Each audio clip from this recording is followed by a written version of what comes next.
So this cousin is without excuse, y'all. Like, she is literally more without excuse than even I can ever be without excuse. She not only went to a Catholic school for a primary school, and then she went to a Jewish school for a high school. And in both spaces, she was taught she was taught Jesus of the Christians in the Catholic school, and then she was taught the God of Abraham, Isaac, and Jacob in the Jewish school. And she had, I get it, there were Jewish kids in the school, so she had friends there that were Jewish. And she loved them like a fat kid loves cake. And because of her Jewish friends, she had a very lofty opinion of Jews in a way that I did not have understanding of the Jews at all. So I had no opinion about them at all. Because I attended, the only Jew that I knew when I was on the come up was a chick in my class in grade 8 and grade 9 that every so often used to talk about what they do within Judaism, but that was it, right? I did not have that kind of in-depth understanding. Because she attended a Jewish school, unlike the rest of us in pagan schools or secular schools or non-religious schools, they also taught a lot about the Holocaust. It was through my cousin that I found out about people like who is that chick? The Diary of Anne. Wow, how in the world is this even eluding me? How could it elude me? You know that girl that wrote a diary and they found her diary after she had passed away? Anne Frank, yeah, because she used to attend a Jewish school, they focused very, very hotly on the story of Anne Frank. They focused a lot on the Holocaust. She told me so many stories about Hitler and how he was just this monstrous guy that killed all the Jews and he was just horrible. And then there's this beautiful young girl, Anne Frank, who wrote a diary because that was influence that she was fed in the school that she attended. So I found out about Anne Frank. I found out about Hitler from her. I did not study about the Holocaust in any of my schools. Like, none of the schools that I attended focused on Jewish history or even the Holocaust. Maybe they might have touched on it very little, but largely we learned about apartheid, South Africa, our history, and even then most of it I learned when I was in university more than it was high school. But anyhow, Jewish history was taught me hanyane by my cousin. And because I used to love my cousin and look up to her, and she was my very, very best friend in the whole entire world, her loves were my loves, her appreciations were my appreciations, her adorations were my adorations, and her pet peeves were my pet peeves. So I hated Jew hatred, and I loved Jews because my cousin loved them, because she attended a Jewish school and had Jewish friends. It could have literally gone any other way, because anti-Semitism has always been a thing, but God inspired Jew love in me through my cousin from a very early age. I've never had room to dislike Jews because my cousin was just besotted with them as a child. So was I. My cousin was besotted with the Jews as a little girl, and so was I, because of her influence, right? Yeah. Because my cousin very well. I don't know what her stance is now today. I don't know if she's pro-Palestinian, what's going on. A whole bunch of people are turning their backs on the Jews now. I don't know what her stand is, but she certainly is without excuse, given that she not only, like I said, she went to a Catholic primary, and then she went to a Jewish high school. Yeah, like, how is this woman so daft concerning the things of God? The hearing ear and the seeing eye both are from the Lord. Listen, I don't know how my cousin is so satanic today. I literally don't. Angazi. I don't even know how she can justify her life before friends that she had when she was in high school. Angazi. She hates the God of Abraham, Isaac, and Jacob in a way that don't make no sense, because clearly he gave her instruction. She was weaned off the breasts of paganism by the right schools. Our parents were not all that careful for God, but man, how they love to just throw us in religious schools, and it just worked out. Anyway, whatever. But I had some kind of training pertaining Jew love through my cousin as a child, and that was indeed God. He helped me. He made sure that by the time, first of all, he made sure that all throughout my upbringing and my young adulthood, I don't ever hate the Jews, and that nobody can ever tell me anything different, because my cousin loved them and I loved her, and so I followed her everywhere she went. He made sure that I never ever have any room open in my heart for the hatred of Jews, and then he got me saved, and then showed me once I was born again later on that he all this time had been foreshadowing my future life. And when I was like I told you, this cousin, okay, so I only had, I guess, 2 cousin sets that attended religious institutions, not institutions, but schools that were focused a lot on the Christian Judeo Foundation. Only 2 of them went up to matric with it, but I kid you not, the ones who went up to matric with it are literally the most evil. They're the most satanic cousins I have ever had. For crying out loud. What was going on over there? The guy ofeditse matric in a Catholic school. And so much so was he influenced by Catholicism that he wanted to become a priest. But his motivation to become a Catholic priest was money. Why did you not see Christ in there? Like, I've been lamenting. Why did you not see Christ but rather money? I have been lamenting that I wish I was born again young so that I never ever had sex. I have said here plenty of times before that I wish I'd never broken my virginity. I wish I had stayed consecrated to God, and I wish I had stayed. I had been raised in an environment that was always just hammering Christ down to me because I was always receptive to the things of God. I was always very malleable, very trainable, very teachable. And when I got taught these things, I always took them an extra mile beyond what all the other children would. So I was very serious about my Catholic faith when I was a child. But then I was moved to I guess the devil must have seen it though. If she stays in these Christian schools or in these Jesus-y schools, one day she's going to be a young girl with a big mind that is inquisitive and happen upon text that's gonna hook her like a fishy in the ocean with a lure. And then she's gone. The devil, like he saw just how much I loved God. If at all he kept being told me, if at all he kept on being shoved in my face. And as a child, the Lord was shoved in my face in these schools, and I took him very seriously. I was low-key devout when I was in Mayfair Convent, and then I was moved to Winchester Ridge Primary, and I became pagan like a Moabite. I became pagan like an Amorite. I became pagan like a Canaanite. I became pagan like a Jebusite. I became pagan like a Philistine. Y'all gonna know what time it is. I was just taken by the tsunami of nonsense, and it would take me turning 26 years old and going to a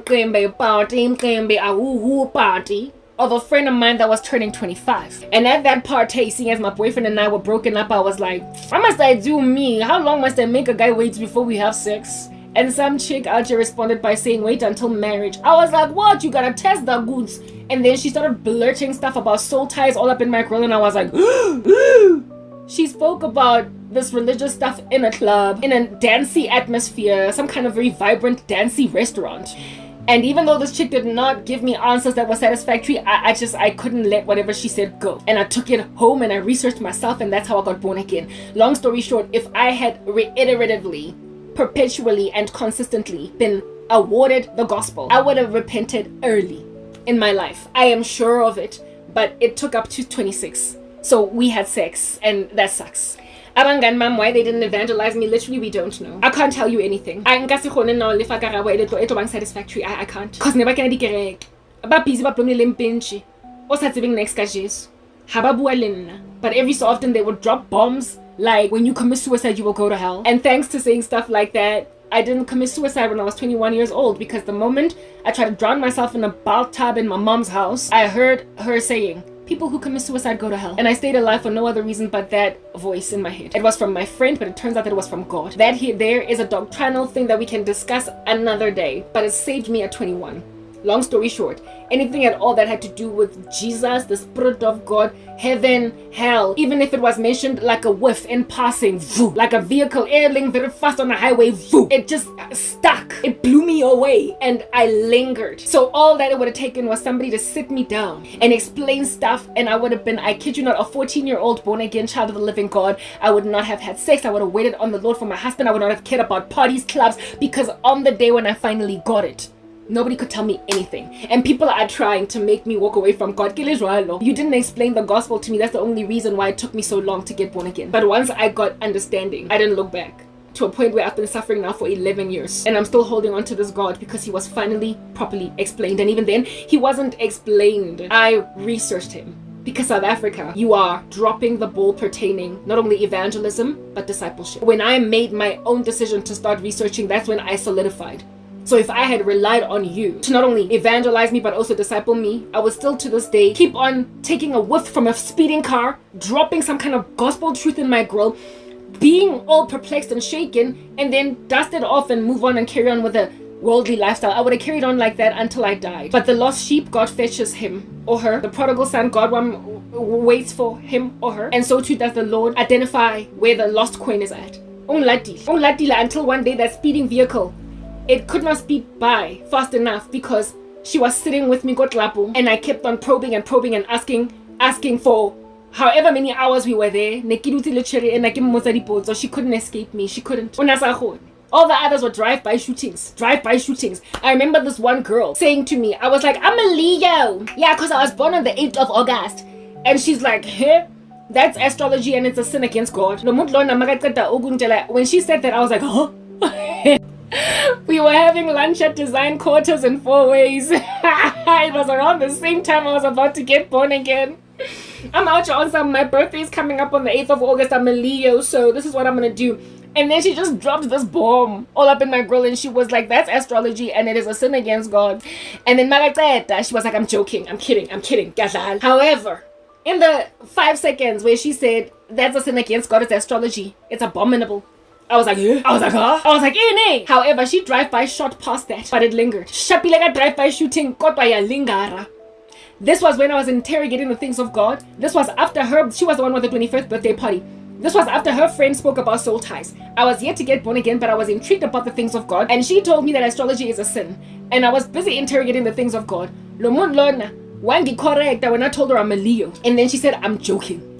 Grace Bible Church. Yeah, now she says she was joking. I was like, but with your drive-by shooting. Zamaya with your high-speed car chase. Go on with you slapping me with gospel truth and then taking it back. But I am sticking with whatever you dropped and said it was an error. I'm staying with it. Why? Because it landed on my spirit like a millstone. Gah!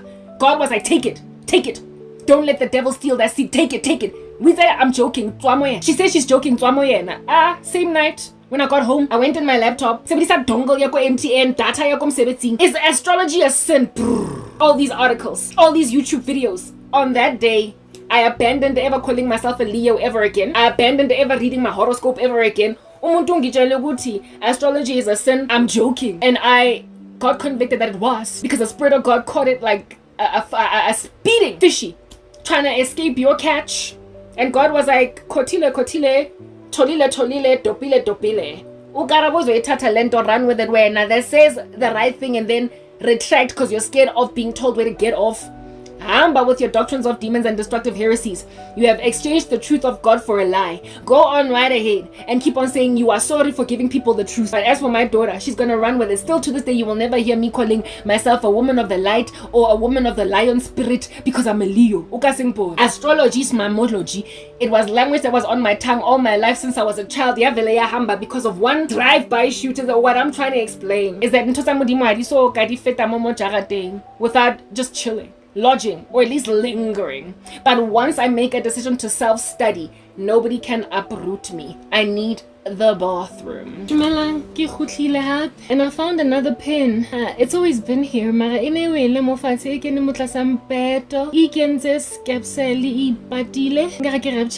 my hairstyle is so tight. So just to look all cute like a Chinese lady. What do you think? It's giving that Chinese music. Yeah. Anyway, whatever.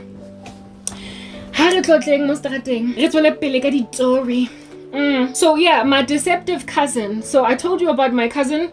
The Jewish school. We're still talking about hair. Yeah, we are. And we're still talking about Jesus, because that's the primary story. We're still talking about how it is that God is going to deal all of y'all a bad blow. And we're still talking about how some of y'all, however, gonna get born again through it. Amen. We still talking. Anyway, Harriet Swelling Bailey. But guys, little girls.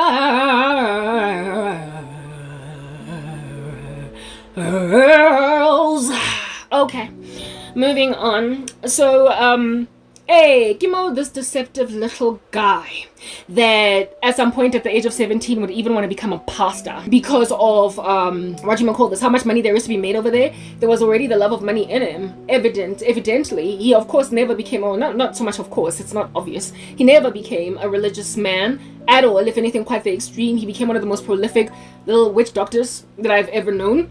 Because I guess religion didn't work out for him. He could not maintain holiness, righteousness. We like crime. Ikinza today.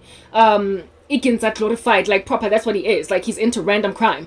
All right. Because Khale Ndefela agata money by any means necessary. Very intelligent guy, could have done better by himself, but didn't, and is among one of the biggest afflictors of my person.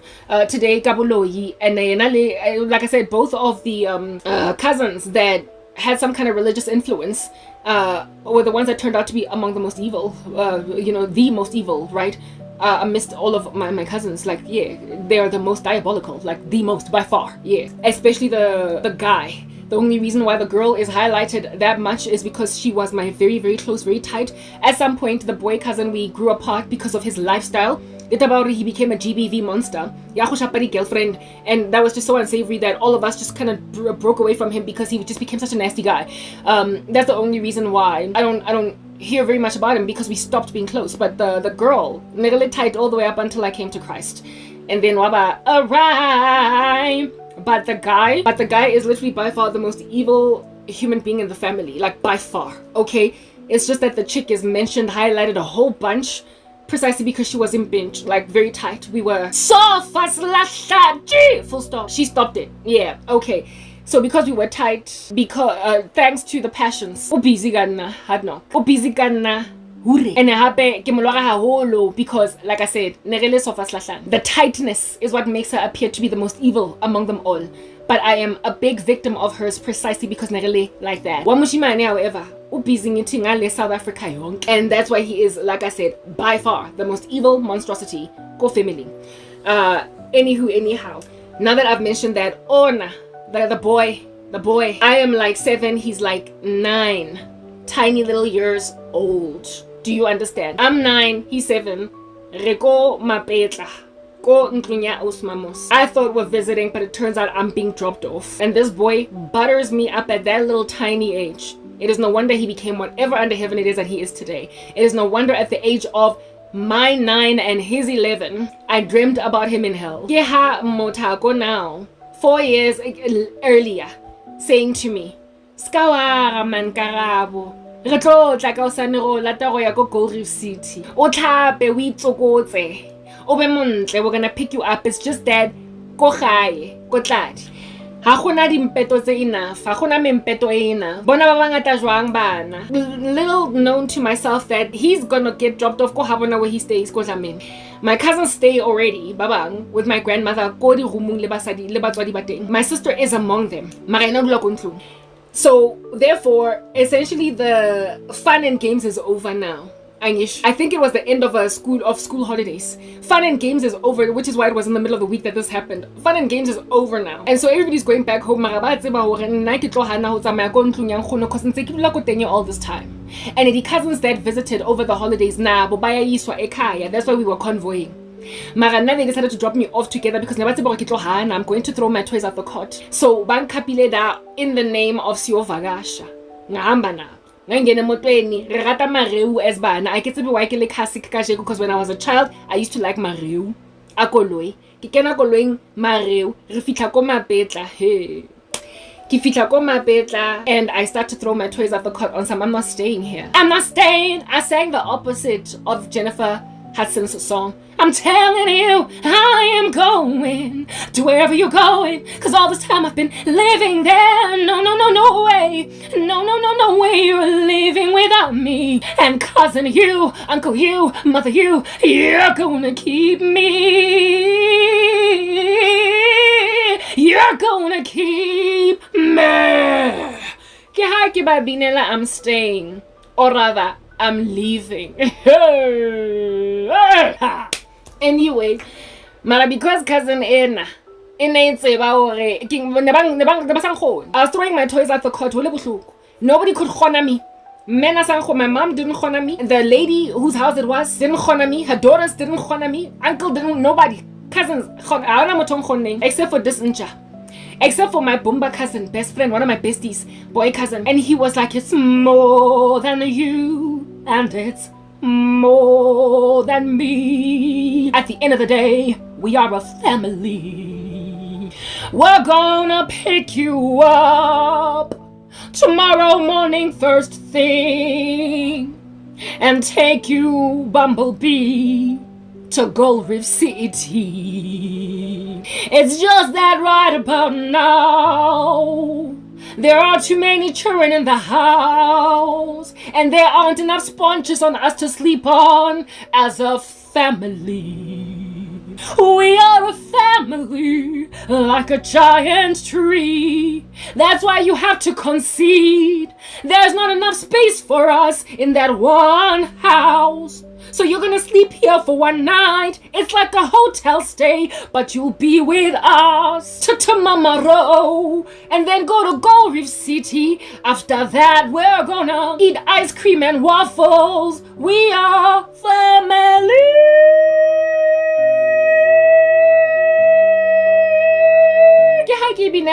Musical, like it's Dreamgirls. Ke cousin e mpinelanga ba say it's more than you, more than me. Motona on convinced. Because they could not handle me throwing my toys at the cot, y'all. Nekin def like it That's about little siamona. I used to live there, so why can't I go home? Bang movie and nakisa sign up for move. Sure. And then this cousin started singing me Dreamgirls medley. Best I'm leaving instead of I'm staying. Yenang pinela we are a family. Hi Maratsa right tikadula. Kana kwa teng ke ha ke botsa cousin yaka. But what about indaba yo go thingihlale la? What about taba ya hore kotladi ke ko gae? What about taba ya hore ke ganentse ke le mone kana kwa ka fela? Then the cousin was like, it's more than you, and it's more than me. Already I was being shown, typologically, by Jesus Christ, that the day is gonna come when your family members are gonna try to sing you, we are a family, like a giant tree. After you would complain, what about how I feel? What about what's best for me? What about me? And they would all be like, it's more than you, and it's more than me. Even though we bewitch you for years, we are a family. And we are there now today in 2025. The Lord was showing me that not only would people in my family sing me we are a family, but people in my friendship circle, essentially everywhere where I was brokenhearted by some randos, they're going to try to sing me that gangster song because they will have made an observation of what appears to be no God coming through for me. And me having no other option but to just accommodate them. And so even though all these years I've been singing, but what about my career? What about my love for God?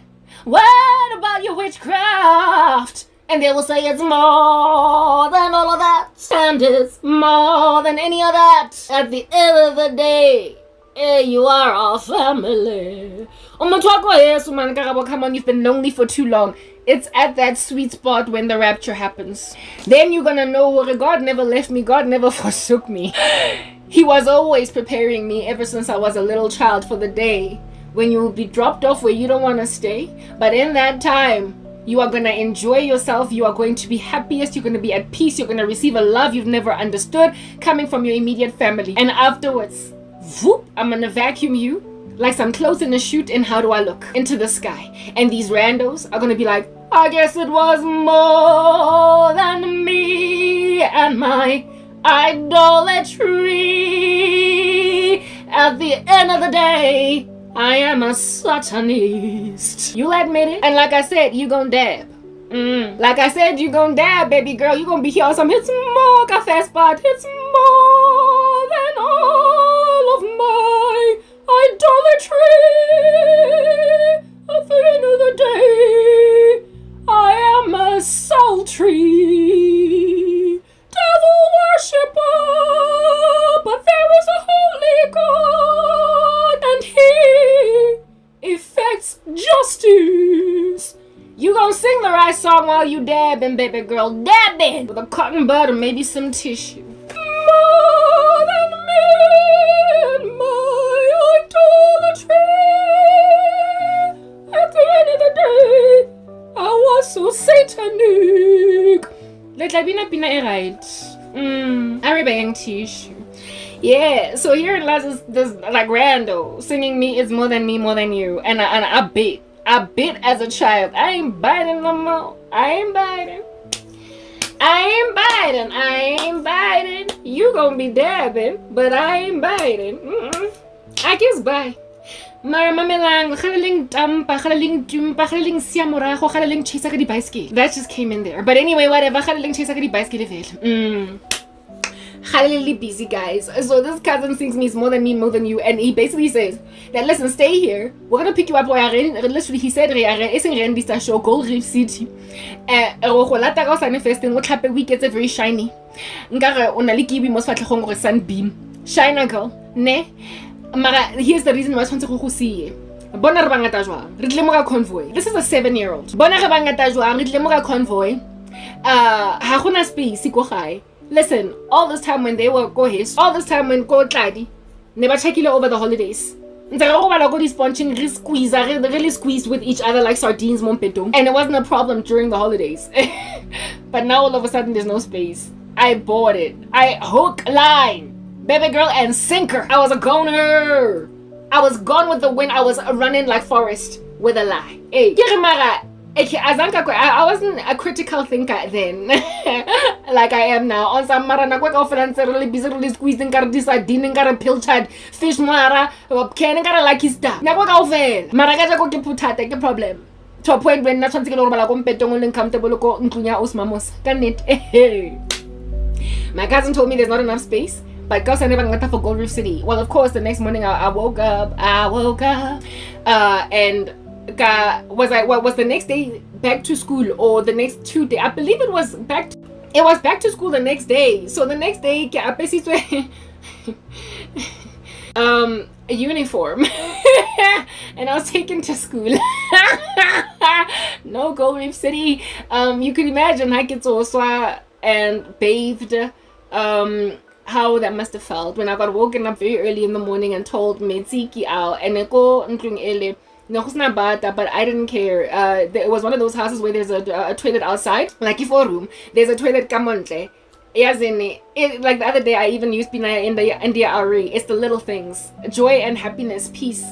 It's the little things and the joy they bring. My grandmother's house was like a full house, a full bathroom, flushing toilets, everything. Plumbing, 100% more than 4 room where o tlhapela mo sekotlolong tshwantse o chise o boile metsi and metsi teng na boilwa ko stofong not samala, was it stofo samalahle or was it a regular stove? Metsi na chiswa mo stofong a warmwa, so you have to prep, you have to wake up super early, warm the water, o tshele mo ga bagete, o tlapele mo bageteng, o itshase ka diphontshe, o iposhonke, peeing, ne gona le diruwe in every room, in every bedroom. There were only 2 bedrooms ko jarateng ele because it was a 4-room house and it had 2 bedrooms, and the one bedroom was the main Nkgono's bedroom, Osmamusa, and the other bedroom the 2 girls shared it. The teenage daughters shared it, and I used to sleep with the one girl in her bed.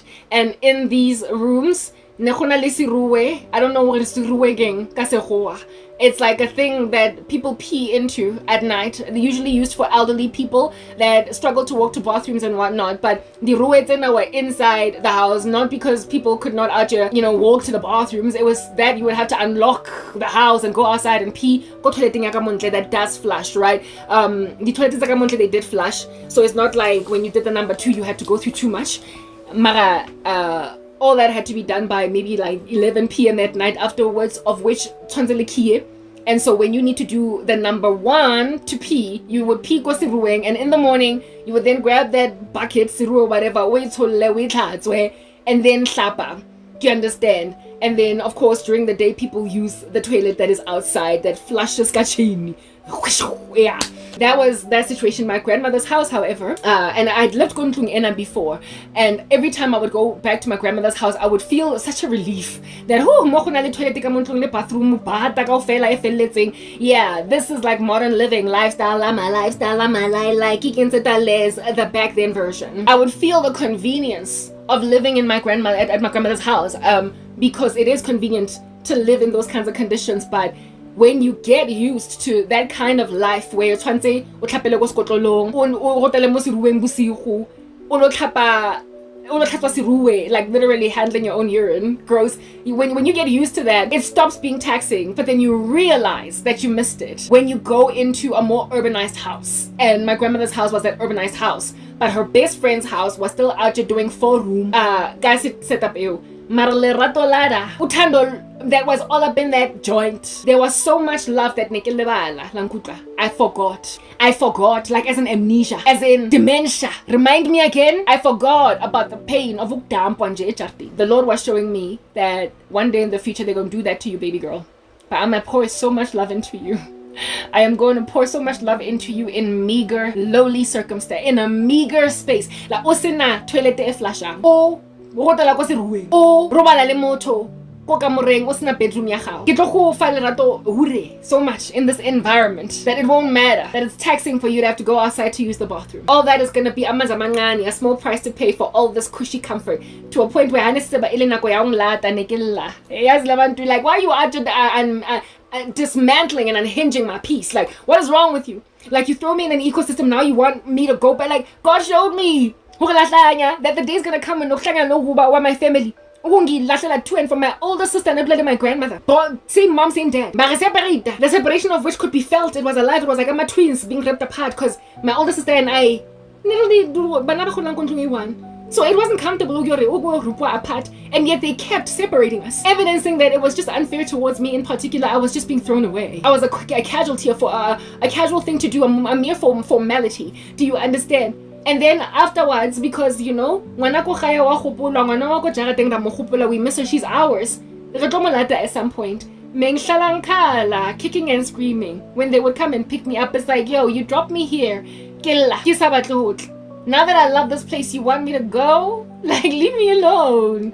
Let me explain. Let me ask Kulume. Me, I'm a storyteller. You know I can't speak for hours. So sit down, go grab coffee and croissant. Baby girl, let's go and converse anywhere. Everybody but convoy Cloud Swap going to a WEF meeting with a multi-vehicle car convoy about to complain about carbon emissions. Carbon emissions. And I'm looking around at this lackluster, lowly house. 4-room. The walls are not that colorful. We don't need electricity at least, so we can watch the Popeye, we can watch TV. Mara, I guess here. Kasiwa koti. A little Barbie doll house. When I came from Baza yang Hlongwane, cause nearly Baza, literally biggest house on the street. Baza yang Hlongwane, ratswa koteng, galahlelwa kontlung yana kitchen ya teng kana. Whereas my grandmother's kitchen, you could run laps in it and actually get taught, like taking trained, looking like you do calisthenics. Kitwa kontlung whose kitchen you could echo your voice in. And now I gotta move from one place to another. I'm knocking my knees into something. Being that little, yeah, I go from a baza to that little shell of a house, and it is what it is. The next morning, it's all good in the hood. I realized at this point that they lied to me. I want a gold receipt. They lied to me. I'm here permanently because I'm not going to school after Gold Reef City after school. I'm not going to Gold Reef City after school. I'm back. I'd already lived there before when I was in crèche. This is now primary school. I'm like, I'm going to school primary. Ne, mind you, primary school thing. Like, they just kept doing this to me. My cousin who also lived with my grandmother. She lived with her parents. I was living on the same property with them. Like I said, Tladi was a place to be for kids under 10. It was party, it was fun. All the kids wanted to be there.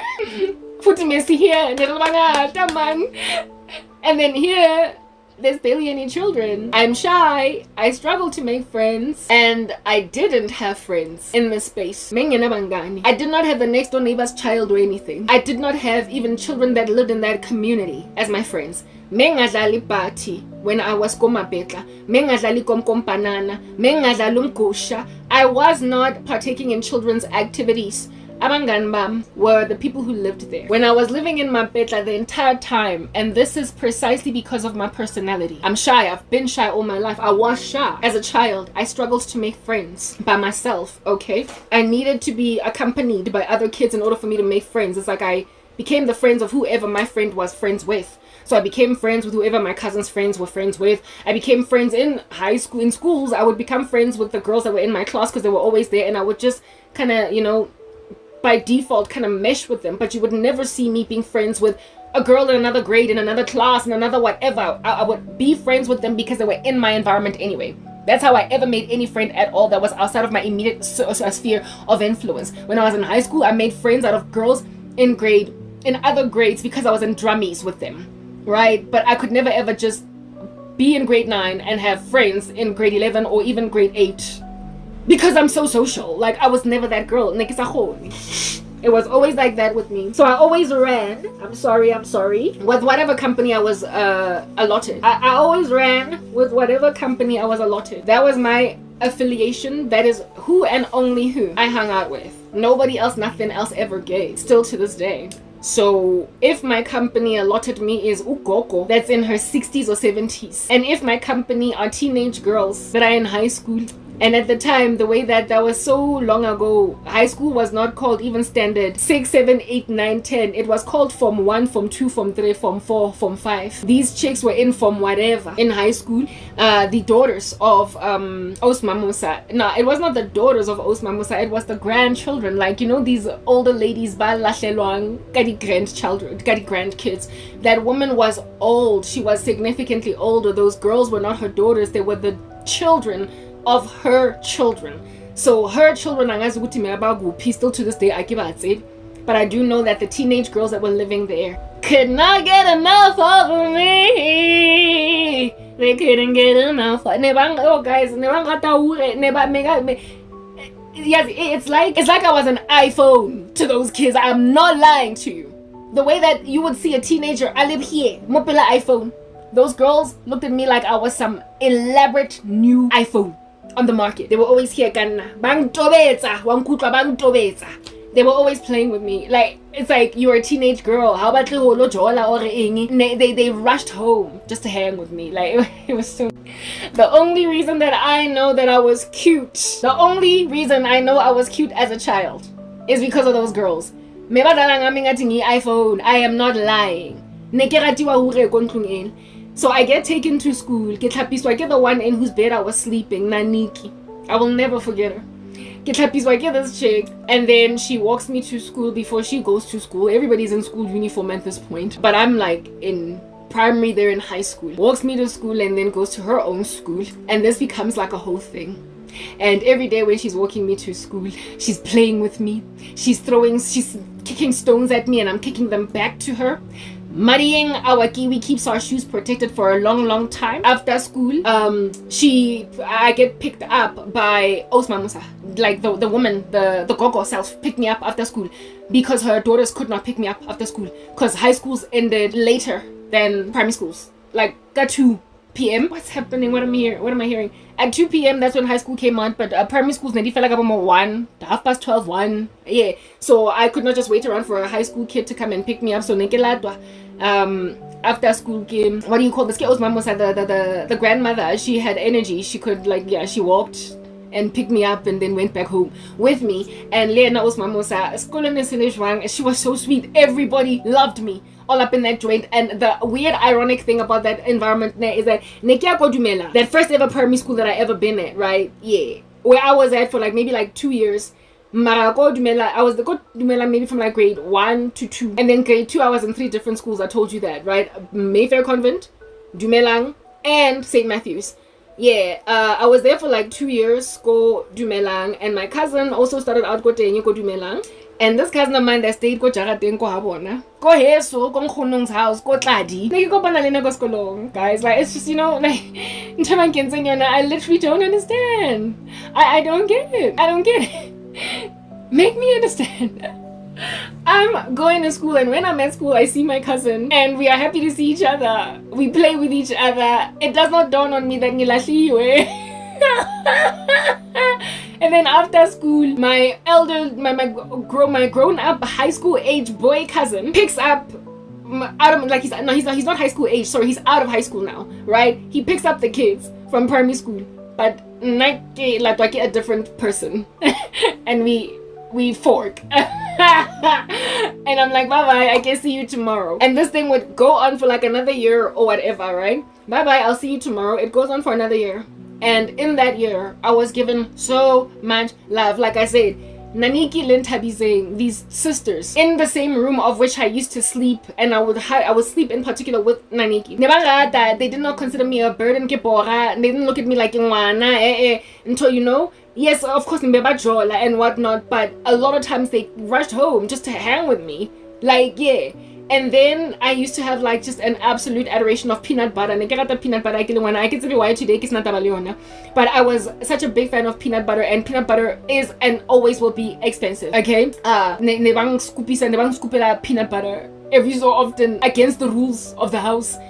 Peanut butter and we are struggling to make ends meet, but Karabo likes peanut butter, so I'm gonna give her like a whole big scoop of peanut butter, like if it's got peanut butter, and I would then lick it. Like peanut butter in my grandmother's house. It used to get kept and it would then get spread on our sandwiches when it was being given us jam or whatever. Mara, never did anybody ever do me a favor to actually scoop peanut butter out of the bottle and give me just to lick on it. I was like, this only here happens kontlunya osmamusa. Kotla di kontlunya khona bang fi peanut butter ko lepeleng. Habana tabaga na le fetish ya peanut butter. Or a obsession, whatever you want to call it. Yeah, peanut butter. I used to get given scoops of peanut butter. It was like ice cream to me. I loved it. Yeah, and I was like, where else am I gonna find that kind of spoiling? Where? Because spoiler guy happened like a peanut butter guy fell. I didn't trade saying, peanut butter man. No one. So I was like, I'm staying. I'm not finally. I sang the right version of I'm staying. Because one fateful day, 1 year later. One fateful day, 1 year later. Galadiwa. It was like maybe like school holidays. My older sister and the boy cousin was smooth talker. So now he's 8. No, he's 8. Yeah, now he's 8-9. My older sister is also 8-9 like him. And then my little cousin is my age. She's we are at this stage like 6-7, right? Yeah. Bali 3 or 4. The kids. Bali 3 or 4. So y'all know in black culture, it don't matter how young you are. You be out walking around in the middle of downtown Joburg, una 7. That's cool, but behind you. Le oswa haho onang le 12, and you are commuting alone in this vast grand Johannesburg. Le palamari taxi go bri. Because just give them imali yo komba and trust that the community of black people will take care of them along the way. It was before the days of human trafficking. If they were in America, I'd be like, Epstein. Anyway, whatever. That was before the days of such activity. I don't know if that's still being done. But last time I was in downtown Joburg, I frequented that place a lot. Like when I was at Wits University, we used to be out to finding kids like that, traveling alone. So, of course, you can see they are littered, but everywhere. Abantwana like 5, 6, 7, 8, 9, 12, just walking around and sometimes even all ashy, walking by themselves, no parental guidance. Not today. The prospect of it makes me shudder, but I realize that the only reason why it makes me shudder is because the world has become so evil. Like back when I was watching Netflix, I stopped watching Netflix because it's just evil, including another show that I'm about to talk about, so I'm not sending you over there to go and watch it. Please don't. It's evil, it's satanic. But I watched Stranger Things, and Stranger Things is set in the context of like the 60s or 70s or something, right? And the kids there are young, and they're always just go bicycle, and they travel around easily in a way that now today literally can't nobody afford any of that. Like you can't just let your scheme of 12-year-old boys, your scheme of 13-year-old, or you're not even 13 per se, even that, like your scheme of like 6-year-old, 7, 8, 9-year-old children just hang out until like 6:30 and then trust that every last one of them gonna get home. Are people still doing that?